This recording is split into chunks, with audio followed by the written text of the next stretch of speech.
Selamat datang di Mata Ojan Channel. Jangan lupa like dan subscribe, karena subscribe itu gratis. Tolong wujudkan cita-citaku untuk sampai 200 subscriber. Terima kasih. Kita masuk ke ceritanya. Langit sore itu menggelap seiring suasana hati Dira. Gadis 23 tahun itu duduk mematung di bangku rumah sakit, jari-jarinya menggenggam secarik surat tagihan operasi. Ayahnya terbaring di ruang ICU, dan biaya perawatannya sudah melebihi kemampuan mereka. Pikirannya kusut hingga sebuah suara dingin menghentikan lamunannya. "Aku bisa bantu kamu," kata seorang pria tinggi bersetelan jas hitam mahal. Wajahnya tampan, rahangnya tegas, dan mata hitamnya menatap Dira tanpa emosi. "Tapi kamu harus menikah denganku." Dira menoleh cepat. "Apa?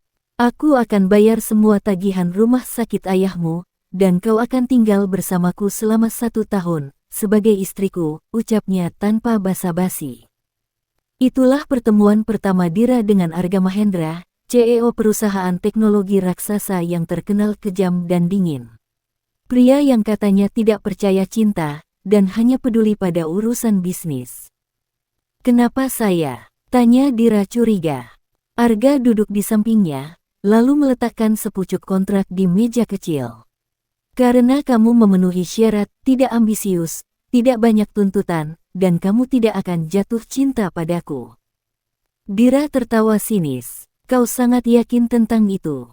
Aku tahu tipe sepertimu. Aku butuh istri palsu untuk urusan keluarga dan investor. 1 tahun. Setelah itu, selesai." Dia memberinya waktu 2 hari untuk berpikir. Tapi malam itu, Dira tahu jawabannya.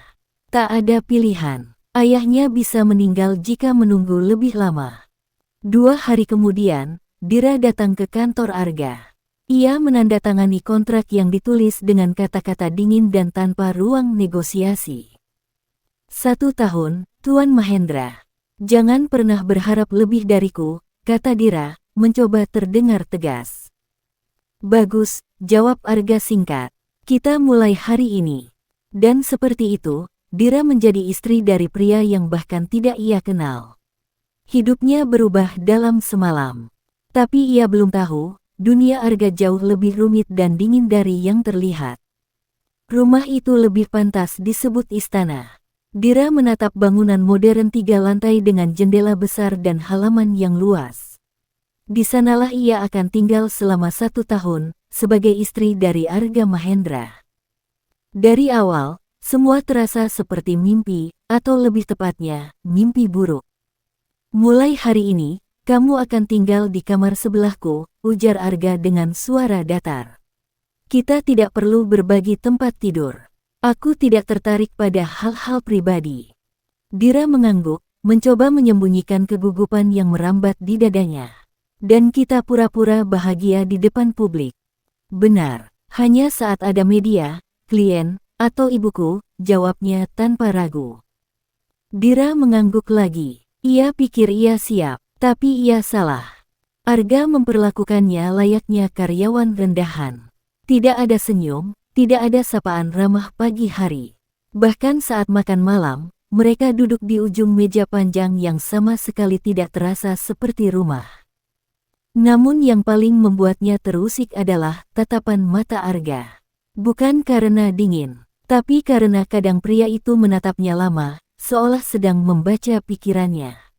Dan saat Dira menyadarinya, Arga langsung mengalihkan pandangan seolah tidak pernah terjadi apa-apa.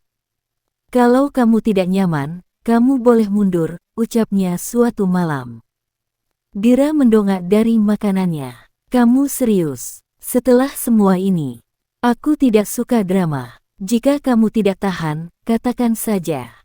Dira mengepalkan tangan. "Aku bisa tahan. Demi ayahku." Arga menatapnya sejenak sebelum berdiri. "Jangan terlalu dalam." Dira mengernyit. "Apa maksudmu?" "Jangan jatuh cinta padaku." Dira tertawa kecil. "Tenang saja. Aku bahkan tidak suka pria sepertimu." Arga berjalan pergi tanpa komentar. Tapi malam itu, Dira tak bisa tidur. Ada banyak pertanyaan mengendap dalam pikirannya. Apa alasan Arga begitu membenci cinta? Mengapa ia memilih Dira, bukan wanita cantik sosialita yang bisa lebih meyakinkan di depan publik? Dan mengapa hatinya mulai berdebar setiap kali mendengar langkah kaki pria itu mendekat? Hari-hari pertama menjadi istri kontrak Arga Mahendra terasa seperti latihan kesabaran. Setiap pagi, Dira harus bangun jam 5 untuk rutinitas pasangan bahagia, sarapan bersama agar sang ibunda Arga yang tinggal di kota berbeda percaya bahwa mereka benar-benar menikah karena cinta. Setelah itu, mereka akan naik mobil bersama ke kantor pusat Mahendra Corp. Arga bekerja, Dira ditinggal di rumah. Tidak boleh ikut, tidak boleh tanya, tidak boleh ikut campur urusan bisnis. Kalau bosan, baca buku. Jangan ganggu urusanku, ucap Arga dengan nada tanpa emosi. Tapi pada hari keempat, rasa bosan itu berubah jadi gelisah. Dira membuka pintu perpustakaan pribadi Arga, ruangan yang terlarang. Tapi dia tidak tahan. Di dalamnya, ribuan buku tersusun rapi, dan di tengahnya ada meja kayu antik dengan foto lama di atasnya. Dira mendekat dan melihat foto itu, seorang wanita muda yang wajahnya mirip Arga, tersenyum lembut sambil menggandeng seorang anak kecil. Hati Dira mencelos. Keluar dari ruangan itu. Suara itu dingin dan tajam. Dira menoleh. Arga berdiri di ambang pintu, matanya gelap. Aku hanya keluar, potongnya. Dira menelan ludah dan segera melangkah keluar. Tapi sebelum pintu tertutup, ia mendengar Arga bergumam, jangan pernah masuk sini lagi. Jangan buka masa lalu yang bukan milikmu. Setelah malam itu, suasana di rumah memburuk. Arga makin dingin. Dira makin penasaran. Apa sebenarnya yang disembunyikan pria itu? Hari-hari berlalu dengan rutinitas yang kaku dan tanpa arah. Dira merasa seperti boneka pajangan di rumah besar itu. Namun, ia tetap bertahan, demi ayahnya, demi kontrak. Suatu malam, Arga pulang lebih larut dari biasanya. Wajahnya kusut, dasinya longgar, dan ada noda darah samar di lengan kemejanya. Arga, kau diam. Dira terkejut, tapi saat pria itu berjalan melewatinya dengan napas berat, ia tahu itu bukan saatnya bertanya. Namun, naluri Dira tak bisa tinggal diam. Ia mengikuti Arga dari jauh, mengintip ke ruang kerja pribadi pria itu. Arga berdiri di depan cermin, membuka kancing bajunya. Terlihat bekas luka baru di perutnya. Dira menahan napas. Kau abis berkelahi. Arga menoleh tajam. Kau menguping. Aku khawatir. Bentak Dira. Jangan pernah ikut campur, desisnya, lalu membanting pintu di depan wajah Dira. Keesokan paginya, suasana masih tegang. Tapi saat makan pagi, telepon rumah berdering. Dira mengangkat, dan suara panik dari seberang membuat wajahnya pucat. Dira, rumah kontrakanmu terbakar. Ada seseorang yang masuk sebelum api muncul. Ia menjatuhkan ponsel. Arga berdiri. Apa yang terjadi? Rumahku yang lama, kebakaran. Ada seseorang yang masuk, itu bukan kebetulan. Arga menatapnya dalam. Kau punya musuh. Dira menggeleng. Tidak. Tapi aku yakin ini bukan kecelakaan. Untuk pertama kalinya, wajah Arga terlihat tidak sedingin biasanya. Aku akan urus, katanya. Mulai sekarang, kau tidak boleh keluar rumah sendirian. Kenapa? Tanya Dira. Arga tidak menjawab, tapi malam itu, dua bodyguard berdiri di depan kamar Dira. Ada sesuatu yang Arga tahu, dan tidak dia ceritakan. Dan Dira sadar, dia kini hidup di dua dunia, dunia kontrak palsu, dan dunia ancaman nyata yang mulai merayap. Sejak kejadian kebakaran itu, hidup Dira berubah drastis. Rumah mewah Arga kini terasa seperti penjara mewah. Dua bodyguard mengikutinya kemanapun, bahkan sampai ke dapur. Kau kira aku benda antik? Gumamnya kesal saat mereka berdiri di depan pintu kamar mandi. Namun Arga tetap tenang. Itu untuk keselamatanmu. Tapi kau tidak pernah jelaskan apa yang terjadi. Kau menyuruhku tinggal diam, sementara hidupku yang dulu hangus. Arga menatapnya tajam, tapi tidak membalas. Ia hanya menutup laptopnya dan berjalan keluar ruangan. Diamnya lebih menyiksa daripada omelan. Hari itu, Dira diam-diam menyelinap ke kamar kerja Arga. Ia tahu pria itu punya berkas rahasia. Dan ternyata benar, di dalam laci meja kerja Arga, tersimpan map berisi informasi tentangnya, KTP, foto rumah kontrakan, catatan medis ayahnya, bahkan slip gaji lamanya sebagai kasir toko buku. "Apa ini?" bisik Dira. "Dia menyelidikiku sebelum kontrak." Langkah kaki mendekat. Dira buru-buru menutup map dan kembali ke kamar. Malam harinya, saat makan malam, Arga membuka pembicaraan. "Kau mengintip dokumenku." Dira menatapnya tajam. "Lalu, memangnya aku siapa bagimu? Aku istri kontrak yang bahkan tidak tahu apa-apa. Kau tahu semua tentangku, tapi aku tidak tahu apapun tentangmu, bahkan kenapa kau pilih aku." Arga menyandarkan diri di kursinya. "Aku tahu semua karena aku tidak mau kejutan. Aku tidak butuh cinta, tapi aku juga tidak mau masalah.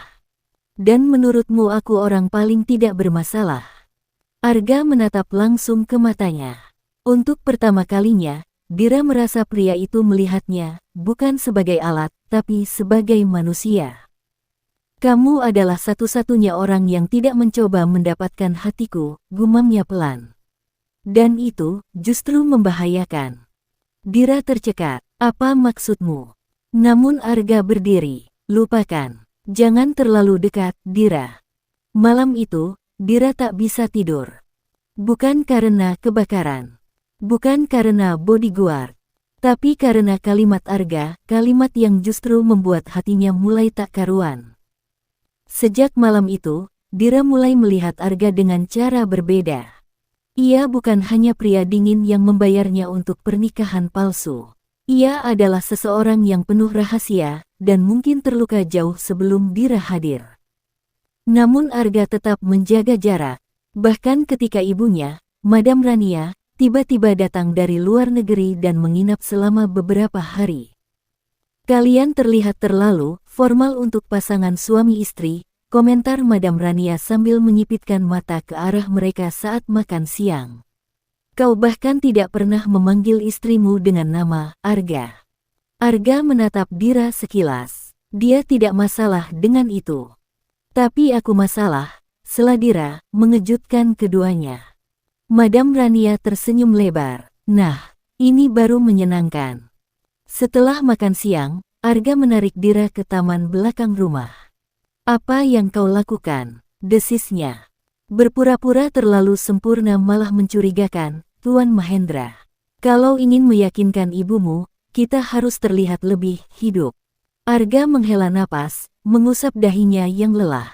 "Baik, mulai besok, ikutlah denganku ke kantor. Setidaknya agar kau tahu bagaimana harus bertindak jika ada klien datang." Dira mengangguk pelan. Ia tak pernah mengira pria itu akan menyerah begitu saja. Namun pagi keesokan harinya di kantor Mahendra Corp menjadi awal dari perubahan besar. Semua mata tertuju pada Dira saat ia berjalan di samping Arga menuju lift eksekutif. Sebagian karyawan membungkuk penuh hormat, sebagian lagi hanya berbisik penuh penasaran. "Dia itu istri Pak Arga. Cantik juga, tapi kelihatan nggak cocok banget. Pasti cuma numpang kaya." Gosip mulai beredar dengan cepat. Tapi Dira tidak peduli. Yang ia pedulikan justru adalah wanita bergaun merah menyala yang muncul dari sudut lorong, tersenyum angkuh pada Arga dan kemudian menatap Dira seperti ia hanyalah debu. "Arga, sudah lama sekali," ucap wanita itu manja. Arga tampak tak terkejut. "Nadia." Dira melirik ke arah mereka bergantian. Dan entah kenapa, untuk pertama kalinya, dadanya terasa panas. Dan saat wanita itu menyentuh lengan Arga tanpa sungkan, Dira tahu, kontrak ini baru saja berubah menjadi permainan yang jauh lebih rumit dari yang ia duga. "Nadia adalah mantan tunanganku," ucap Arga singkat saat mereka sudah kembali ke mobil, meninggalkan kantor dengan suasana yang menegang. Dira menoleh cepat. "Tunang, tunggu, kau pernah mau menikah?" Arga hanya diam, menatap ke depan, ekspresinya datar seperti biasa. Dan dia muncul begitu saja di kantor, menyentuhmu di depan umum, itu sopan santun macam apa? Suara Dira meninggi, meski ia sendiri tak mengerti kenapa dia begitu marah. Aku tidak tahu dia akan datang. Kami sudah berakhir 3 tahun lalu, ucap Arga akhirnya. Dia pergi demi pria yang lebih kaya. Dira terdiam. Ucapan itu terdengar pahit, meski disampaikan dengan tenang. Ia ingin bertanya lebih, tapi tidak berani. Ada luka lama yang belum sembuh di mata pria itu. Namun sejak kemunculan Nadia, hubungan Dira dan Arga mulai terganggu. Nadia terus datang ke kantor, bahkan mengirim hadiah ke rumah. Suatu sore, bahkan mengirimkan kotak kue mahal dengan catatan kecil. Aku tahu kau suka rasa coklat Belgia, Arga. Dulu kita selalu menikmatinya bersama, ingat Nadia. Dira menatap kotak itu di meja makan dengan rahang mengeras. Wanita itu mencoba mengusik kita. Biarkan saja, ucap Arga tenang. Tapi ini sudah keterlaluan, Arga. Kau bisa bilang padanya untuk berhenti, kan? Tidak perlu. Kita hanya perlu menyelesaikan kontrak ini tanpa drama. Jangan libatkan emosi. Kata-katanya menusuk. Tapi yang membuat Dira paling terguncang adalah saat ia melihat Nadia menyusup ke kantor Mahendra Corp dan masuk ke ruang pribadi Arga, ruangan yang bahkan Dira sendiri belum pernah masuk. Ia menyelinap, mengikuti diam-diam, dan menguping dari balik pintu. Aku tahu kamu masih mencintaiku, Arga, suara Nadia terdengar jelas. Perempuan itu, Dira, dia hanya istrimu di atas kertas.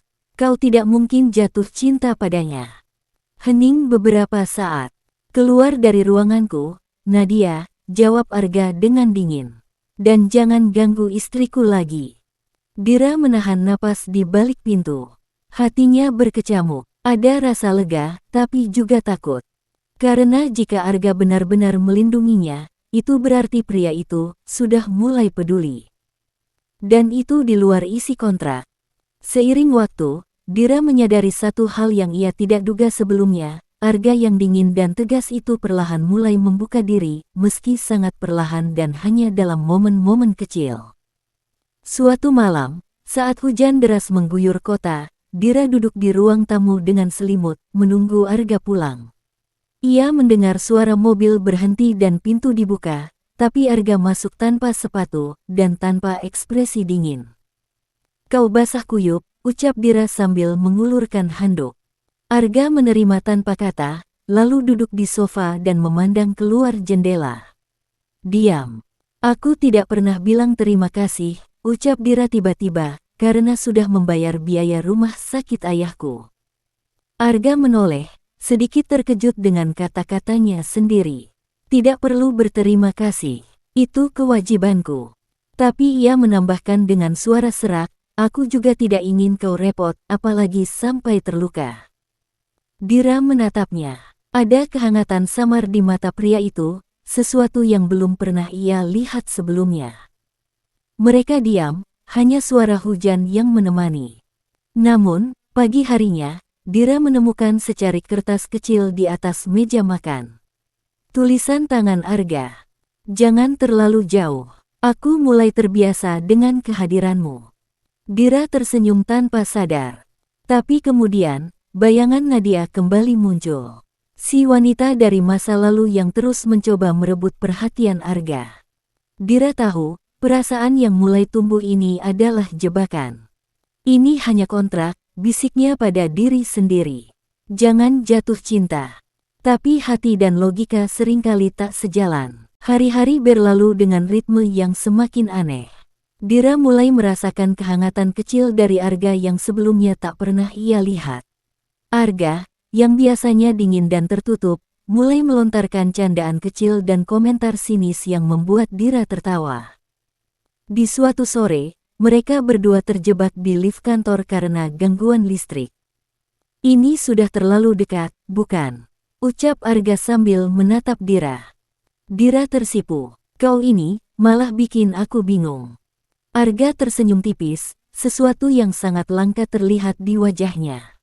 Ketika listrik kembali menyala dan pintu lift terbuka, mereka berdua berdiri canggung, seperti dua orang yang baru saja melewati batas yang tidak seharusnya. Namun saat malam tiba, Arga menghubungi Dira dengan suara serius. "Kita harus bicara," katanya. Di ruang kerja Arga, ia membuka pembicaraan dengan nada yang berat. "Aku tahu ini kontrak, dan aku tahu kau lakukan ini demi alasanmu sendiri. Tapi aku ingin jujur, aku tidak tahu kenapa aku mulai peduli padamu." Dira terdiam, hatinya berdebar. "Dan aku takut," lanjut Arga, "takut perasaan ini akan membuat kita lemah." Dira menatapnya, hati bergejolak. "Aku juga takut." Mereka berdua sadar bahwa batas antara kontrak dan perasaan mulai retak. Malam itu, di balik tirai jendela kantor Arga, mereka berdua duduk berseberangan. Atmosfer tegang bercampur dengan kehangatan yang tak bisa diabaikan. "Aku tidak tahu apa yang akan terjadi setelah kontrak ini selesai," ucap Arga dengan suara rendah. "Tapi aku tahu, aku tidak mau kehilangan kamu." Dira menatap dalam matanya. "Aku juga tidak mau kehilanganmu. Tapi ini semua terlalu rumit." Arga menarik napas panjang. "Aku bukan pria yang mudah percaya atau mencintai, Dira. Tapi kau berhasil merobek dinding itu, meski perlahan. Aku takut jatuh cinta, tapi aku juga takut kehilangan kesempatan yang mungkin tak datang dua kali," balas Dira. Mereka terdiam. Suasana menjadi penuh makna. "Apa kau yakin kita bisa menjalani ini, walau bukan dengan cinta di awal?" tanya Arga. Dira tersenyum kecil, "Kalau bukan sekarang, kapan lagi?" Keduanya saling menatap, dan untuk pertama kalinya, kesepakatan kontrak terasa bukan lagi sekadar dokumen dingin, melainkan sesuatu yang mengikat hati. Bab 1 selesai. Terima kasih telah mendengarkan hingga akhir, sampai jumpa lagi.